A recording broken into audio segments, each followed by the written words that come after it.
Hello. So, for my project, I read volume 49, issue 5 of the Middle School Journal, which was about conceptualizing curriculum to cultivate social justice. It was actually the second issue they had written on the subject. And I chose it because social justice is something that I'm very passionate about. I wanted to read the articles and learn more of the suggestions they had on how to incorporate this into the classroom. Since I am not a current teacher, I'm looking to just kind of get as much feedback as I can before I have a classroom of my own and try to get as many helpful suggestions on how we can help shape these adolescents into future leaders and help them grow as people and be the best people they can be through educating them on social justice issues. And then the AMLE magazine I chose was volume 6, number 2, Culture of Literacy. And I chose this because I plan on teaching language arts, and reading and writing are two of my biggest passions. And so I just wanted to see kind of, again, what tips and advice they had in this magazine that I could take away and note for when I am a teacher. So, an overview of the Middle School Journal. It's definitely more scholarly, more informative. It has more professional audience base. I think it's not really geared for public consumption, although the articles I think would be easy for someone at the high school or collegiate or beyond level to understand. It's hard for me to say since I already am familiar with a lot of the concepts they were discussing. So, if those would translate well to someone who's not familiar with the educational field, I'm not 100% sure. But they did talk a lot about things we've discussed this semester, such as This We Believe. A lot of the middle school leaders were referenced in their views on social justice, like James Bean, Gordon Vars. It was definitely more informative, more objective. It wasn't meant to be like an eye-catching kind of magazine. It was meant to provide this information and provide resources for additional information on what was being discussed. Whereas AMLE magazine was a lot more open. The target audience is obviously still going to be middle grades educators because that's what the magazine's about.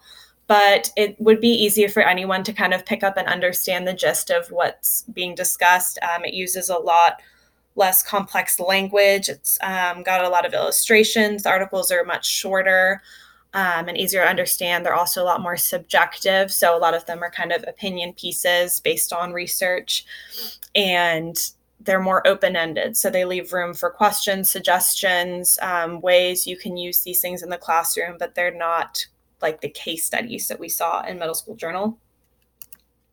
The similarities, obviously, they're both about middle grades education. They both include a lot of different perspectives from different authors, and they're both very student focused. So all the articles were about how we can be best for our students and what we can do to help them. So the authors for the Middle School Journal are all current. They all currently work at universities.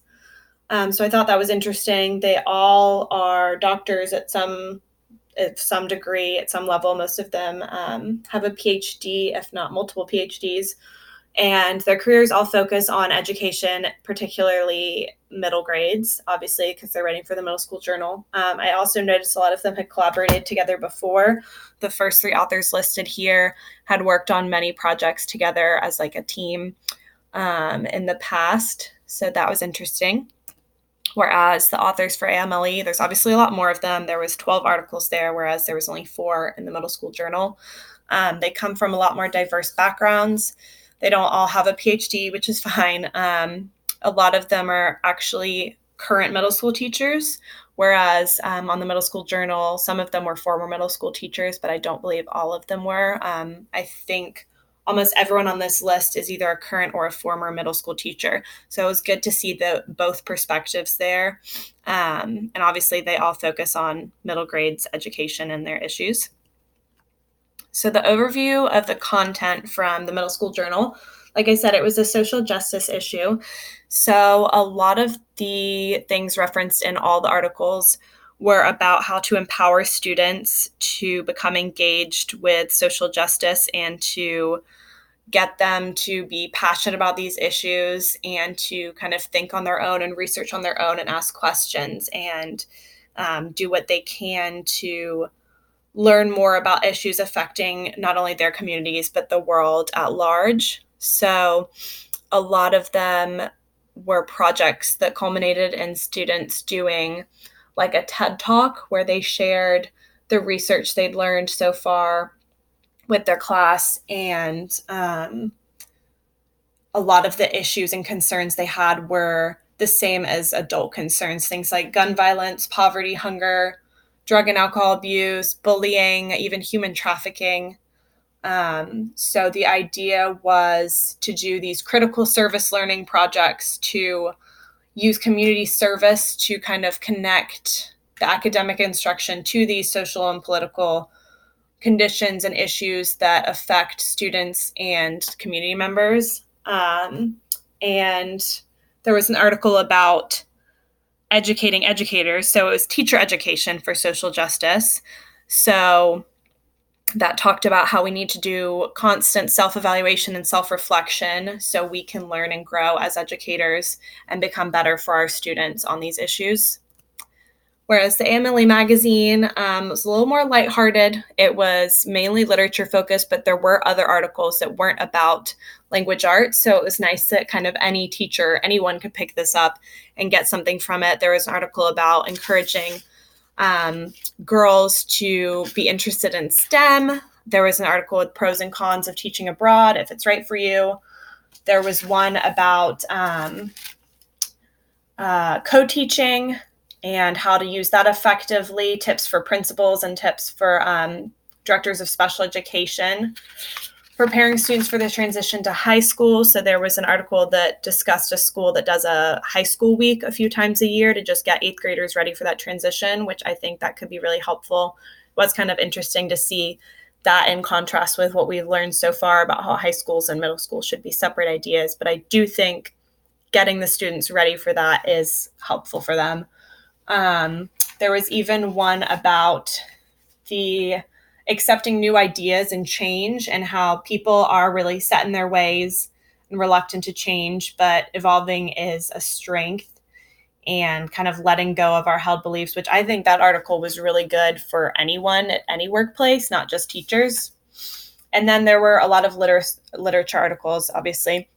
Ones about students helping each other learn, things like learning clubs, which is like peer tutoring, but in groups, literature circles, which is like a book club, so students can help each other not fall behind on reading.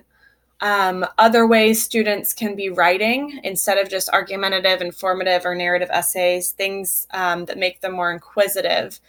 So asking questions rather than just kind of regurgitating what they already know. So that's more outcome driven rather than process driven. Ways that we can help students use literature to self-regulate their emotions and to become more creative, as well as boosting their social skills and helping them understand different perspectives and helping them be more self-aware, more kind, more independent. There was an article about independent reading, giving students a list of choices of what they can read, but letting them have the freedom to decide and the freedom to respond how they want to the reading. Instead of just an essay, maybe they'll do a podcast or a website or make a play. The final article in there was actually the one that I chose for my practice-based article. It was about double entry journals. You can see here on the right, those are 2 graphics taken from the article with examples of the journals. So these can work with any subject. Obviously, they'll work best with literature, but they even showed an example of how it can work with math. It helps students be more engaged in what they're reading because they have to read more closely and actively to find these specifics to pull out of the text to put in the left side of this column.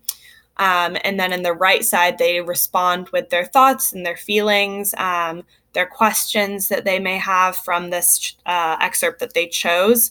So this allows student or teachers to provide more individualized feedback to students based on what's standing out to them specifically, as well as seeing like maybe what they might be missing and comparing what each student chose to the other students to see kind of some similarities as in the class as a whole. As for my research-based article, it was from the Middle School Journal. It was about teaching for, with, and about social justice in a public middle school.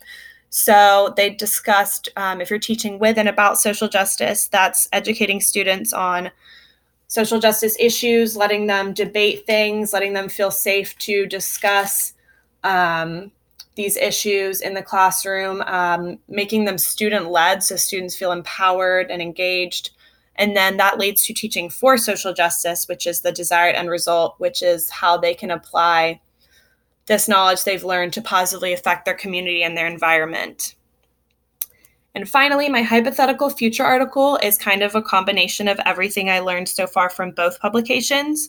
So it would be something like Reading for Justice, a project that schools could do that empowers students to choose novels based on different social justice issues, and then they can either work individually or collaboratively in small groups to come up with a report on that book or a project or some sort of final project just to show what they learned from the reading as it relates to the social justice topic. And so this kind of gets students engaged in the reading material. They can pick a subject they're passionate about, or maybe one they don't even know anything about, and then show how they'll apply this knowledge in their daily lives. Thank you.